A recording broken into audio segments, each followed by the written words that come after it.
Welcome to 14.2, Part 2, Arithmetic Sequences. In Part 1, we talked about how to find the general term of an arithmetic sequence.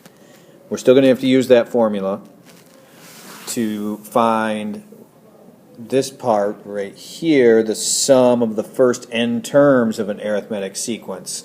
It's in the middle of your page 3 on your guided notes. And in that, the formula says the sum of the first n terms of an arithmetic sequence is S sub n equals n over 2 times a1 plus an. And a1 is just the first term like it always has been. And an is what we learned in Part 1. That is the general term of an arithmetic sequence.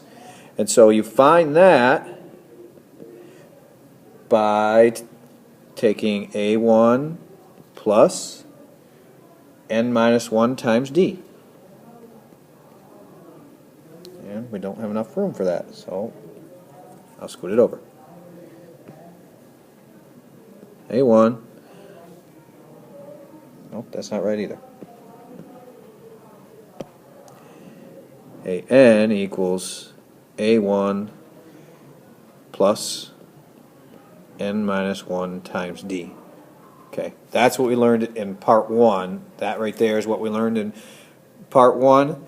We're going to use that to find the sum of the first n terms. So, let's look at example 4.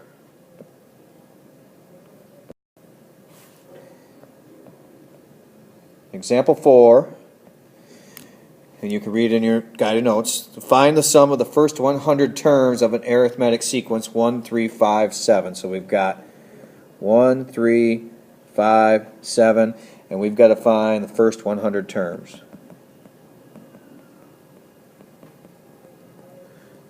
The sum of the first 100 terms. So, we know the sum formula for an arithmetic sequence. We know that's S of n equals n over 2 a1 plus an, but we need an. So before we can do this, we're going to have to find an. So an, we know, is a1 plus n minus 1 times d. And we want to find 100 terms. So we want to find a sub n, which would be a 100. a1, we can see the first term in our sequence is 1, plus n is 100, minus 1. Our common difference would be take the first two numbers, 1 and 3, subtract them. 3 minus 1 is 2. So our common difference is 2. So we've got 100 minus 1 is 99 times 2 plus 1. A100 comes out to 199. So that is what we're going to plug in for our A100 in our formula. So now we can take that, plug it in for AN, really. That's our AN, which is A100. So we want to find S of 100. Our N, we know, is the number of terms. That would be 100. Divided by 2. A1 is the first term. That's 1. AN is the last term, which is A of 100. And A of 100 we just found. A of 100 is 199.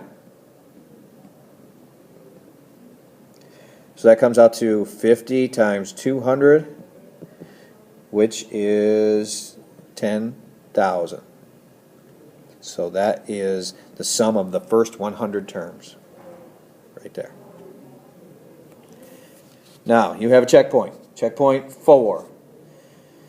Go ahead, press pause. And we will go ahead and do that, and then I'll give you the answer to checkpoint 4. Remember, you need to show me the work to get credit on your notes. So checkpoint 4 checkpoint 4. You have the sum of the first 15 terms, so S sub 15 is equal to 360. That's what you should have gotten. Okay, example 5.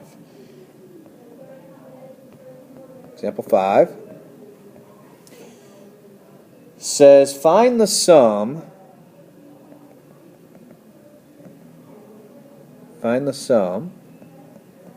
of this summation. I equals 1 to 25 for 5i minus 9.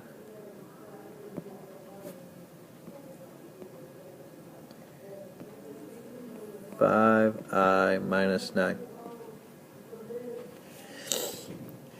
And it's a sum, so we can use the sum of the sequence formula to find this sum. So we can use S of n equals n over 2 times a1 plus an. But we've got to find all these parts. We know that n is 25 because it tells us right there. That's the n term on top of the summation sigma symbol. So we know n is 25. We got to find a1. Well, a1 is found by just plugging in 1 into I in our sum formula. So 5 times 1 minus 9. So a1 is just 5 minus 9, which is negative 4. And we also need a sub n. So if we're going to do a sub n, we're going to need to know a1 plus, we got to know n, which we know is 25, minus 1. But we also got to know d, which is the common difference. The common difference is to subtract any two terms. So if we have a1 already, we're going to need a2 to find the common difference. So we got 5 times 2 minus 9. a2 is 10 minus 9, which is 1. So the common difference would be 1 minus a negative 4, which is 5. Now, we have a1. We know n is 25. a1 is the first term, which is negative 4. And now we have d, which is 5.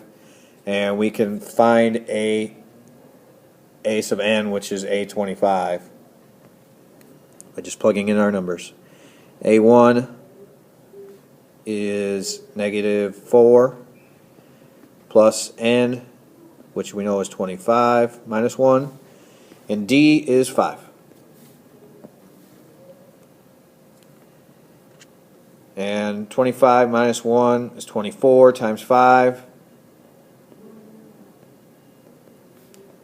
And we got plus this negative 4. Add all that up, multiply, do whatever you need to do, you get 116. That's for a sub 25. That's what goes into a sub n, goes here into our formula for a sub n. So now we can find our sum. N is 25, because we want the sum of the first 25 terms. Divided by 2. A sub 1, we found, is negative 4. And a sub n, or a sub 25 really, is 116. If we subtract 4 from that, we get 112. 25 divided by 2 is 12.5. So we got 12.5 times 112. That gives us 1,400 for our sum of the first 25 terms. You need to do the checkpoint. Press pause here. Remember, show all your work. And I will give you your answer in just a second. So, the checkpoint. Checkpoint 5. The sum of the first 30 terms this time. So that's checkpoint 5. Sum of the first 30 terms is 2,460. Make sure you showed your work. Alright, example 6, the story problem. I'm not going to write all this down. You can read it on page 4 of your guided notes. It says, modeling total nursing home costs over a 6-year period. It says your grandmother has assets of $500,000. One option that she is considering involves an adult residential community for a 6-year period beginning in 2009. The model, which I'll write down, the model is A sub n equals 1,800 n plus 64,130. That describes yearly adult residential community costs n years after 2008. So she's going to start in 2009, so this would model what it's going to cost each year. It says, does your grandmother have enough money to pay for the facility? So is $500,000 enough? Well, so we're basically asking for the sum. We're basically asking for the sum for a 6-year period for this model. And if we use our n over 2, it's going to be 6 over 2 times a1, which we're going to have to find, plus an, which we're also going to have to find. So to find a1, we're going to have to use the model and plug in 1 for n. So we'd say a1 is 1,800 times 1 plus 64,130. That comes out to 1,800 times 1 is just 1,800. You add it to 64,130. You get 65,930. So that's A1. Now we need AN, which is really A6. So I should really just write A6. Let me erase that N. We need A6, and A6 we can find by using the model.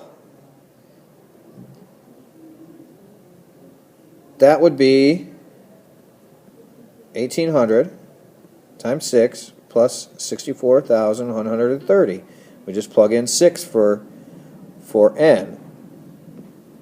Make it a 0 here. If you do that, that comes out to 74,930. That's a 4.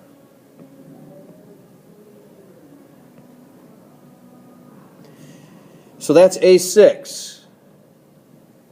So our sum for the first 6 years is going to be 6 divided by 2 times A1.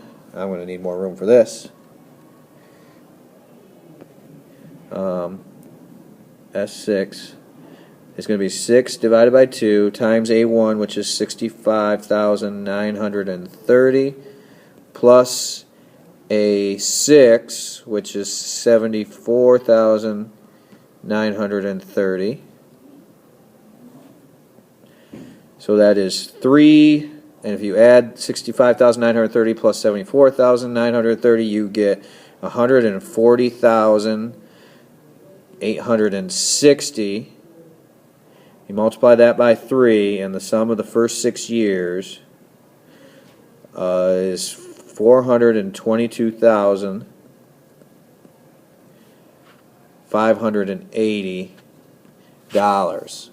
So, is that enough for her to pay for 6 years? Well, if she has $500,000, it's less than $500,000, so she has enough. She has enough for 6 years. That's the end of 14.1 or 14.2 part 1, or I'm sorry, that's the end of 14.2 part 2.